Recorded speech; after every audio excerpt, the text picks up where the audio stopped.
What is going on, Raptors Nation? Luca here, back with another video. So in this one, I thought I would give you my thoughts on the team just after 6 games.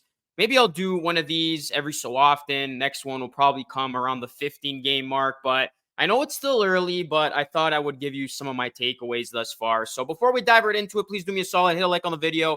It helps it a ton. And please subscribe to the channel for more Raptors content just like this. We just hit 600 subs on this channel, so thank you so much for that. We're trying to hit 1,000 subs on here. Make sure you subscribe to the Raptors Nation YouTube channel for all things Raptors. So we are going to run down my takeaways, what we learned about the Raptors after 6 games.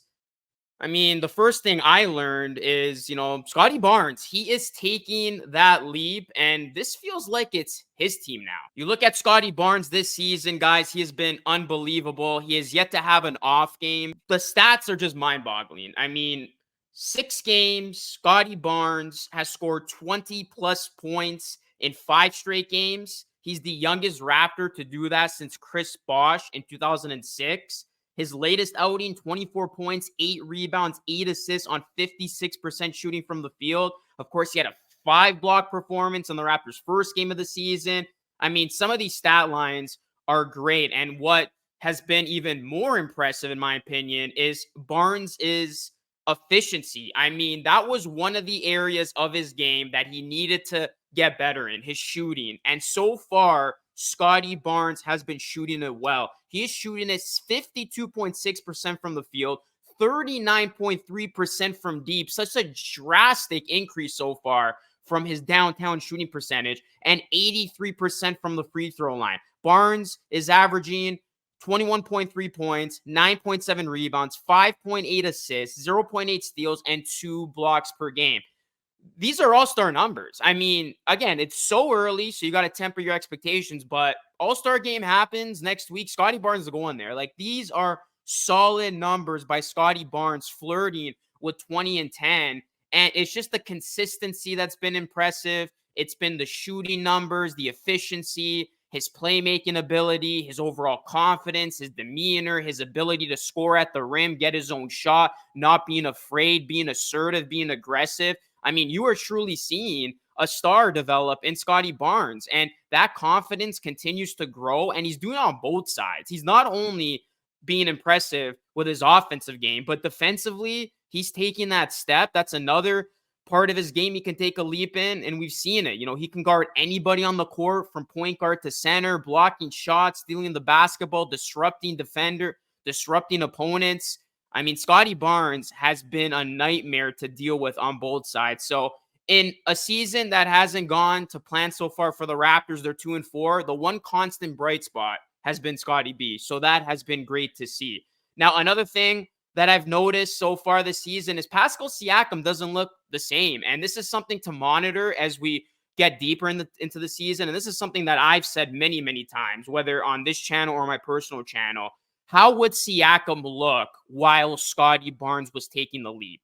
Right now, Siakam, I mean, he hasn't looked like the same type of player that he was last season. He had a phenomenal outing against the Bucks, but he's had 2 duds so far, both coming against the Philadelphia 76ers. So I don't know if it's Nick Nurse game planning for him and just a psyche thing against one opponent, but Siakam did not look good against the Philadelphia 76ers in the first meeting, did not look good again. Disappearing act in those games, got into foul trouble in the second meeting. And so far this season, Siakam averaging 16.7 points per game, 6.2 rebounds, 4.7 assists, shooting at 44% from the field and 34.4% from deep. So he's still able to affect the game in other ways, rebounds, assists, but he hasn't been there in terms of his point production. And we've seen Siakam shy away and not be assertive. I mean, you can talk about the system and blame that, this new system isn't running specific plays for Siakam. They're not running a lot of ISO for him like last season, but I want to see Siakam be more aggressive, be more assertive. Scotty Barnes,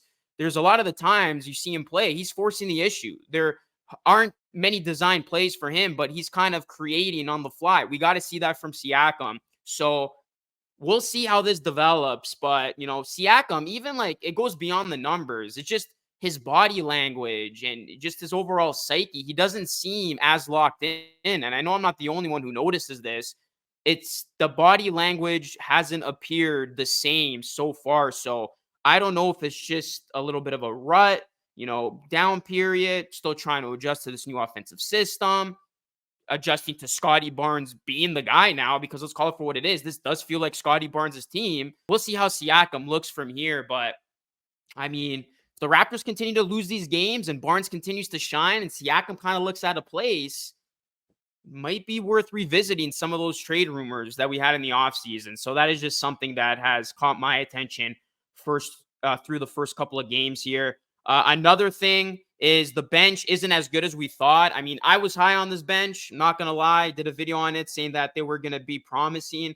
So far, this bench hasn't done its job, especially on the second night of back-to-backs. The last example of that against the Sixers, the bench got off to a nice start. After that, didn't do much of anything.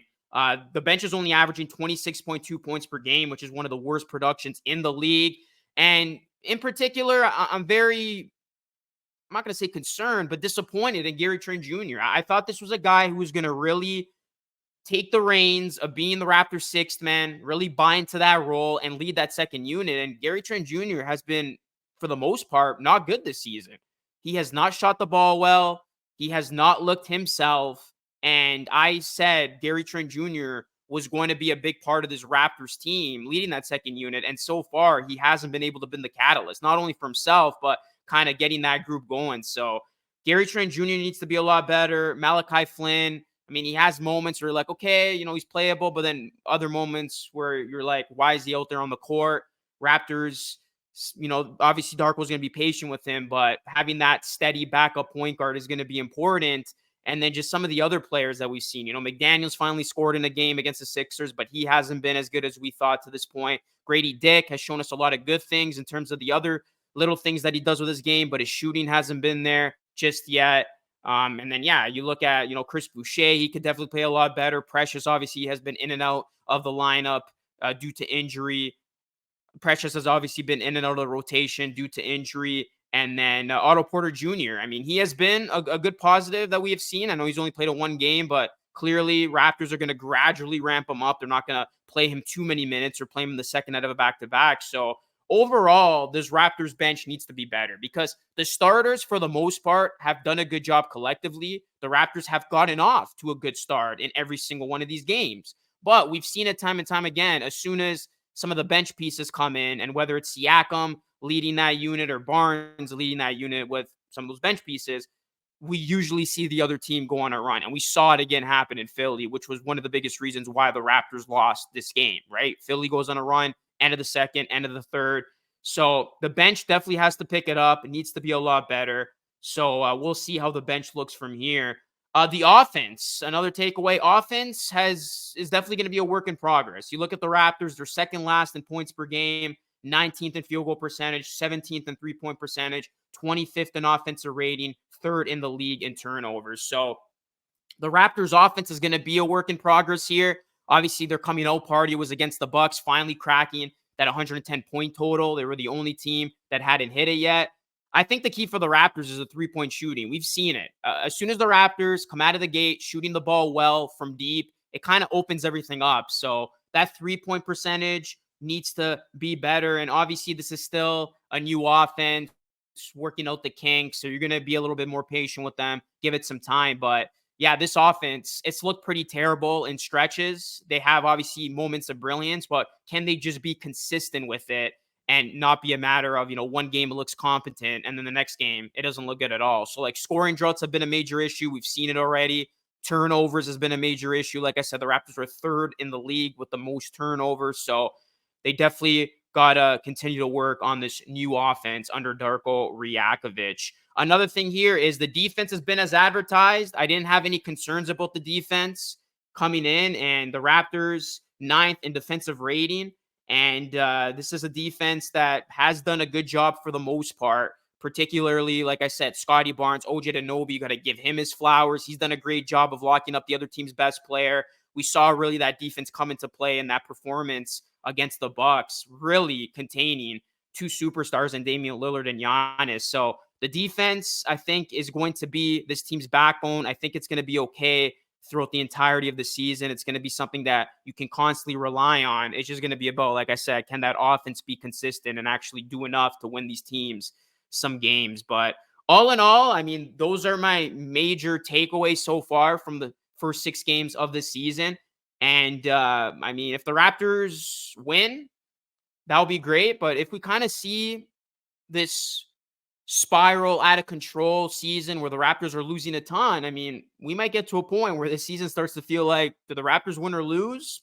I don't care. Scotty Barnes had a great game, because I feel that has kind of been one of the themes here, that we're not really focusing too much. Like, the narrative hasn't been so much on wins and losses versus Scotty Barnes having a great game and continuing to develop. So it's been kind of a rebuilding vibe in that sense. But at the same time, if the Raptors can, turn the corner here and win these games and actually look like a team that they look like against the Bucks, this is a team that can easily find themselves in the middle of the pack, in the thick of things in the East. But again, can they be consistent with that type of performance they showed us against the Bucks over the long stretch here? So we will see. But that is going to conclude today's video. What are some of the things you learned about the Raptors after 6 games? Let me know your thoughts down below, guys. Hit a like on the video. Subscribe to the channel if you are new. Plus, ring the bell for more. That is it for me. This is Lucas signing off. Thank you so much for watching. I will have a post-game video as the Raptors will play the Spurs on Sunday afternoon. So you definitely want to keep an eye out for that. Till next time, stay safe.